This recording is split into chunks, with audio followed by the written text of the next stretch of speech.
Olá a todos!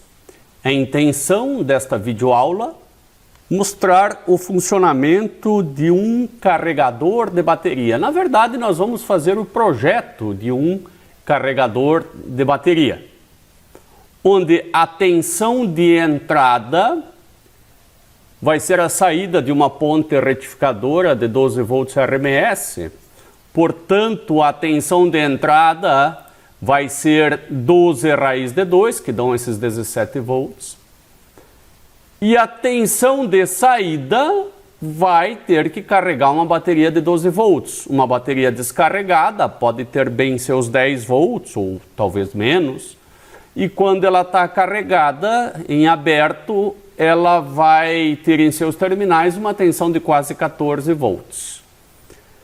A nossa intenção é carregar essa bateria com uma corrente constante. Aqui a corrente de projeto foi de 1 ampere. Esta bateria vai ser modelada como uma resistência em série com um grande capacitor. Para fins de projeto, nós iniciamos com a suposição que a tensão de saída é 12. Ela tem que ser menor do que esses 17. A frequência de chaveamento aqui utilizada foi de 60 kHz. Aqui existe, claro, que um limite teórico, que se ela for muito grande, as perdas nos componentes são muito elevadas, os componentes que chaveiam, e se ela for muito pequena, o indutor e o capacitor precisam ter valores muito elevados. Nós então queremos que essa frequência seja tão grande quanto possível. Claro que poderia ser 100 kHz, esse componente suportaria. O problema é que nós vamos dar o gatilho nesse MOSFET aqui a partir de um Arduino. E o Arduino trabalha com frequências bem baixas, bem mais baixas que esses 60 kHz. Nós, inclusive, tivemos que fazer algumas modificações para conseguir fazer essa saída PWM do Arduino sair numa frequência maior. Perceba que, apesar dessas duas ondas terem o mesmo valor médio, ou seja, o valor que é colocado aqui nesse potenciômetro, podem ver que as duas mudam, esta de cá tem um tempo por divisão de 5 microsegundos e esta de cima de 500 microsegundos. Esta frequência aqui é bem mais alta. O Arduino de cima tem o código tradicional, pino 3 de saída, e a saída simplesmente copia a entrada aqui, que foi lida em A0.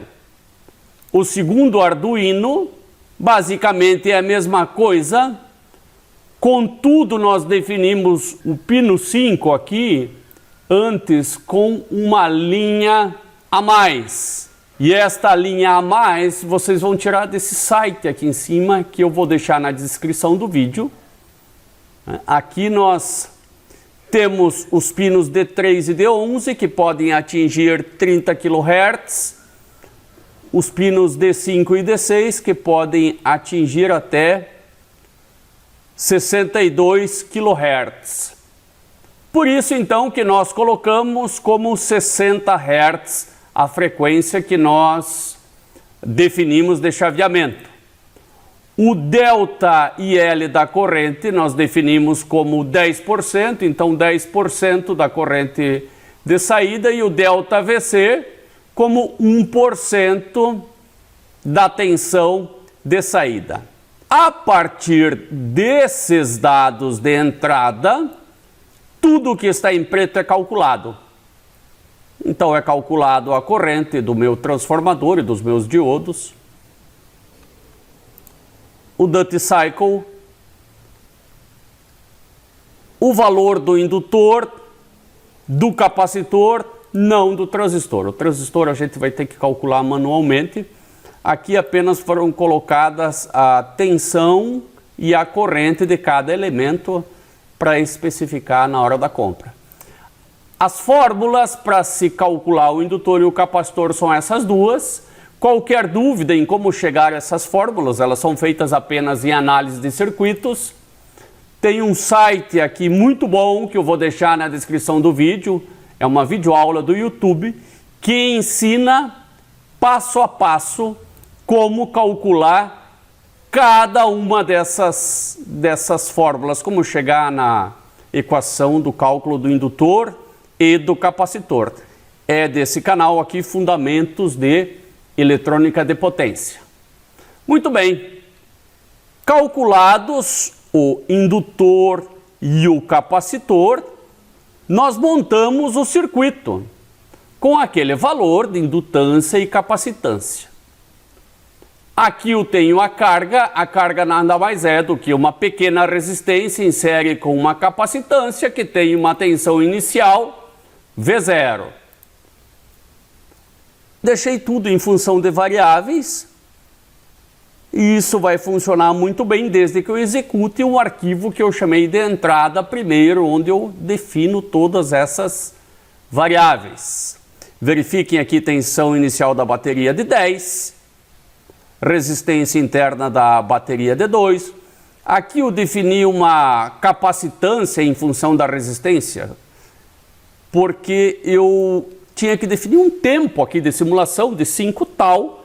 Eu resolvi fazer 1 dividido por R da carga. Claro que essa capacitância é enorme, a gente sabe pelos amperes hora da bateria, dá para calcular, mas nós não temos como simular aqui 3 horas de carregamento de uma bateria, mesmo porque nós não simulamos nem em tempo real.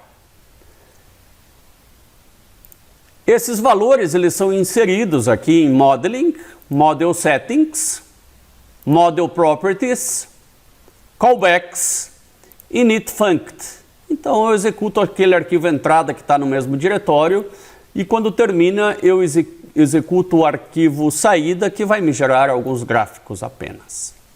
Simulado o circuito, eu vou estar medindo corrente e tensão de saída, colocar num gráfico.